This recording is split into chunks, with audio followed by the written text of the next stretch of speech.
Hello students, welcome back to this session of English literature. In the last session, we have done the explanation of the short story Salvatore. We have finished part 1. Now today we will be continuing with the explanation of the story Salvatore. This is the part 2 of the video. Now in the last session we have seen that Salvatore had gone to Grand Marina to meet the girl whom he loved. He saw that she was sitting on the doorsteps of her house with her mother, as he was very much shy to communicate with her because he hasn't met her and talked to her for a long time. After that, he asked if she had not received the letter that he had written to her to say that he was coming home. Yes, they had received a letter and they had been told by another of the island boys that he was ill. So Salvatore goes there and asks that whether they have received the letter that he had been writing to her, and he also communicated in the letter that he was coming home. But the girls and her mother received that letter and they have heard from the boys of that island that he was suffering from a serious illness. Yes, that he was back. Was it not a place of luck? What is not a piece of luck? Oh, but they had heard that he would never be quite well again. Yes, they have. Here the author tells that the girl and her mother have also heard that he was back, and what for them was it not a piece of luck? But after that, they have also heard that he would not be able to be well again like he was before. The doctor talked a lot of nonsense, but he knew very well that now he was home again, he would recover.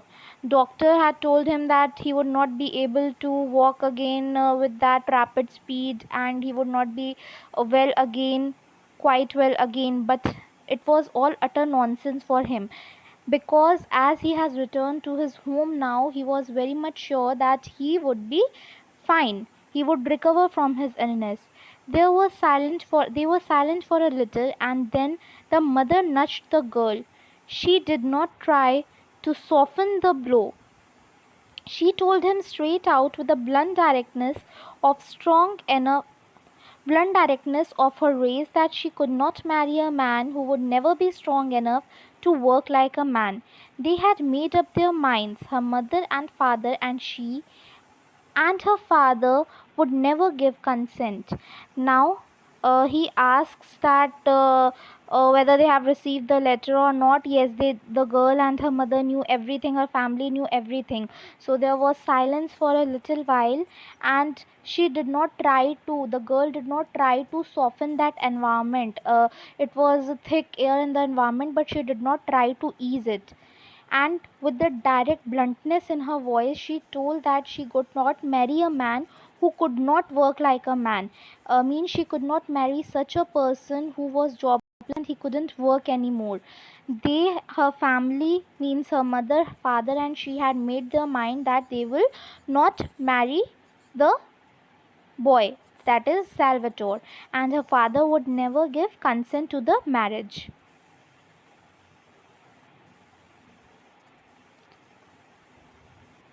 When Salvatore went home, he found that they all knew. The girl's father had been to tell them what they had decided, but they had lacked the courage to tell him themselves. He wept on his mother's bosom. He was terribly unhappy, but he did not blame the girl. Okay, then Salvatore came to know that the girl and her family knew everything. The girl's father had been decide that it has all been decided that they will not let her daughter marry such a man, but they did not have courage to tell him that themselves, so they were all quiet. After hearing this dark and bitter truth, he wept on his mother's chest. He went to his home and wept on his mother's chest. He was very much sad, but he did not blame the girl, not even once. That shows that he was such a good man. There was such a quality of goodness in him. A fisherman's life is hard and it needs strength and endurance. He knew very well that a girl could not afford to marry a man who might not be able to support her. Her smile was very sad and his eyes had the look of a dog that has been beaten. But he did not complain, and he never said a hard word of the girl he had loved so well.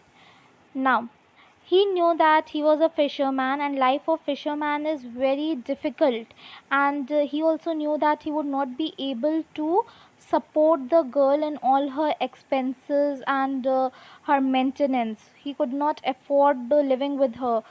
So his smile, when he just heard that news, he was very much sad, but still there was smile on his face. But his eyes held the expression. You know, na, it is being said that the eye shows each and every expression that a person feels. So in the eyes, it was the expression that he was very much sad. It was like, it is compared to like a dog that has been beaten very badly. But then also he did not complain anything. He did not utter a single word of rudeness for the girl he had loved for all his life. He did not say a single word to her. Then, a few months later, when he had settled down to the common round, working in his father's vineyard and fishing, his mother told him that there was a young woman in the village who was willing to marry him. Her name was Asinta. Now, after few months, when he settled down there and he took the business of his father's fishing, and he used to look for after his father's vineyard, then those months later, his mother told him that there was a young woman who was ready to marry him, and the name of that woman was Asanta. She is as ugly as the devil, he said. Now, when he heard this news, he replied that she is not beautiful, she is very ugly, she is like a devil, she looks like a devil. She was older than he, 24 or 25, and she had been engaged to a man who, while doing his military service, had been killed in Africa. She had a little money of her own, and if Salvatore married her, she could buy him a boat of his own, and they could take a vineyard that, by happy chance, happened at that moment to be without a tenant. Okay, so Asinta was older than him. Okay, means he was younger than Asinta. She was maybe 24 or 25, and she was engaged to a man who was doing the service in military, and in his service he had been killed in Africa. She also had some savings of her own, and if Salvatore agreed to marry her, she could buy a land, she could buy a boat or for him, and they could just look after the vineyard. And because at that time that vineyard was without a tenant, so they decided to look after that vineyard. His mother told him that Jacinta had seen him at the festa and had fallen in love with him. Salvatore smiled his sweet smile and said he would think about it. On the following Sunday, dressed in the stiff black clothes in which he looked so much less well than in the ragged shirt and trousers of every day, he went up to High Mass at the parish church and placed himself so that he could have a good look at the young woman. When he came down again, he told his mother that he was willing to marry. Okay, so his mother told him that Jacinta had once seen him in some feast and had instantly fallen in love with him. And hearing this, Salvatore smiled sweetly and he replied that he will think about it. And on the following Sunday, he was dressed in stiff black clothes and he was looking very much good as compared to he looked in that ragged shirt and trousers. So he went to the church and he stood there where he could have a good look on that young woman. And when he came down again, he told his mother that he was willing to marry Jacinta. Well, they were married and they settled down in a tiny whitewashed house in the middle of a handsome vineyard. Salvatore was now a great big husky fellow, tall and broad, but still with that ingenuous smile and those trusting, kindly eyes that he had as a boy. Now, after the marriage, they settled down in a small white house in the middle of that vineyard where the grapes are grown. And now Salvatore's appearance has completely changed. He was a big, husky man, tall man. His shoulders were broad enough, but his smile was still intact as he used to have when he was a boy. He had the most beautiful manners I have ever seen in my life. Jacinta was a grim visaged female with decided features, and she looked old for her years. Author says that he was the most attractive man that he has seen in his life, whereas Jacinta was a very dull female with very limited features, and also she looked older than her age. But she had a good heart and she was no fool. But the quality she was having was that she had a very good heart. I used to be amused by the little smile of devotion that she gave her husband when he was being very masculine and masterful. She never ceased to be touched by his gentle sweetness, but she could not bear the girl who had thrown him over. Notwithstanding Salvatore's smiling expostulations, she had nothing but harsh words for her. Presently, children were born to them. Okay, she admired her husband a lot. She loved him a lot when he was being all masculine and he was all masterful. She never ceased, she never stopped to be touched by his gentle sweetness. Means she was, whenever he used to talk to her sweetly, she was just swept with his sweetness. But the one thing that she could not bear was the words that the girl, his ex fiance, has spoken for him. She did not like that her husband smiles on those memories. She did not like that all. She had very harsh, she had very good heart, but she had only harsh words, only rudeness for that girl, which has just you can say that troubled or heartbroken her husband Salvatore. Now, at the present time, the children were born to them. It was a hard enough life. All through the fishing season, towards evening, he set out in his boat with one of his brothers for the fishing grounds. It was a long pull of 6 or 7 miles, and he spent the night catching the profitable cuttlefish. Now, as it has been told earlier, that the life of a fisherman is very tough. It's very difficult. So, all through the fishing season, he used to just along with his brother, one of the brother, he used to go to the fishing grounds and he used to just pull along 6 or 7 miles so that he could catch some profitable cuttlefish so that he can earn a good profit from that. Then there was the long row back again in order to sell the catch in time for it to go on the early boat to Naples. At other times he was working in his vineyard from dawn till the heat drove him to rest, and then again when it was a trifle cooler till dusk. Okay, so after that, when he caught the fish, he used to just stand in the long row in order to sell, so that he could head to the Naples early, for the early boat of the Naples. And after, as a side business, he used to work in his vineyard. He used to work till morning, till the time that heat, just you can say that, drove him to rest, till the time he was exhausted. And then when it was a little cooler till the time of dusk or the time of evening, he again started working. Often his rheumatism prevented him from doing anything at all, and then he would lie about the beach smoking cigarettes with a pleasant word for everyone, notwithstanding the pain that racked his limbs. Now, when the pain of rheumatism attacked him, he used to just lie about the beach and used to smoke the cigarettes. But there was a smile on his face. There were no harsh words for anyone, and he used to speak everything pleasantly, even though there was pain in his limbs. The foreigners who came down to Bath and saw him there said that these Italian fishermen were lazy devils. And the foreigners who used to come there near that seashore used to say that those Italian fishermen were lazy because he saw them just lying on the beach. Sometimes he used to bring his children down to give them a bath. They were both boys, and at this time the elder was 3 and the younger less than 2. They sprawled about at the water's edge Ed Stark naked, and Salvatore standing on a rock would dip them in the water. Sometimes he used to bring his children with him for the bath. They both were the boys, and the elder one was old and younger one was less than 2. He just They just sprawled means they crawled about at the water's edge naked. They used to crawl to the edge of the water all naked, and Salvatore, who was standing there on the rock, would just hold them in his arms and dip them in the water.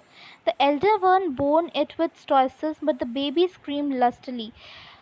Okay, so when he used to dip his babies into the water, the elder one, the one who was elder, would bear it with stoicism, means with hard heart. But the baby, the one who was less than 2 years old, he screamed very much.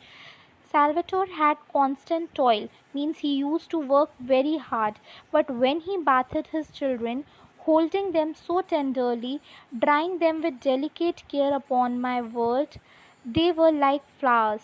He would seat the naked baby on the palm of his hand and hold him up, laughing a little at his smallness, and his laugh was like the laughter of an angel. His eyes then were as candid as his child's. Now, when as he used to work very hard, but when he bathed his children, he just hold them like he was holding flowers. He loved them so much that he hold them so tenderly. And when he was wiping he used to wipe the babies. He used to just place the babies on the palm of his hand, and he used and after, whenever he looked at their faces, there was a smile, there was a laughter on his face, and the smile and the laughter resembled that as if it was the smile of an angel. There was a kind of brightness in his eyes when he was with his children. I started by saying that I wondered if I could do it, and now I must tell you that it is that I have tried to do. Here now, again, the author is saying that in the starting, I have told you all that I don't know that whether I could attain the attention of the readers or not. But now I must tell, means the author must tell that he has achieved what he tried to do, means he had successfully attained the attention of the readers.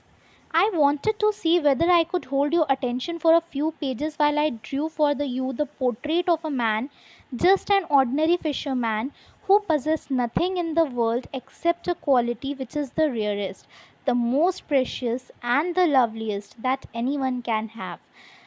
So now here the author exposes his true intentions, that he wanted to know that whether he could hold the attention of the readers for a few pages, as he was just exposing the portrait of a man, the characteristics of a man who was such an ordinary fisherman, who possessed nothing, no materialistic thing except a quality, and that quality is the rarest among the humans. It is the most precious and the loveliest quality that anyone can have, and the quality was of goodness.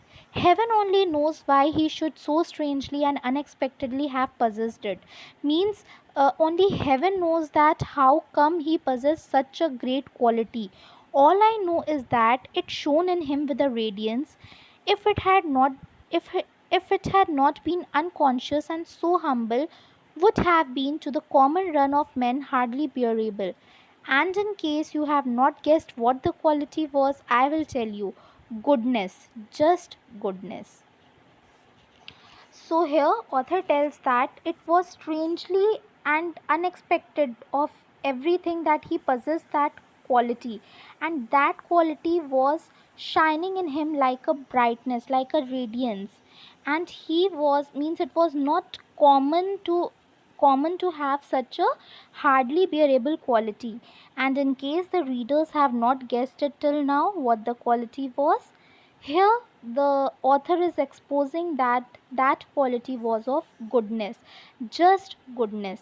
Means that he suffered so much in his life, but then also he did not utter a single word of single harsh words or rude words for anyone. There was a constant smile on his face after suffering so much, after seeing that his life was so difficult, so full of troubles, but then also he did not lose hope, and he had, because he had the quality of goodness in him. So that was all for the story Salvatore. Thank you, students.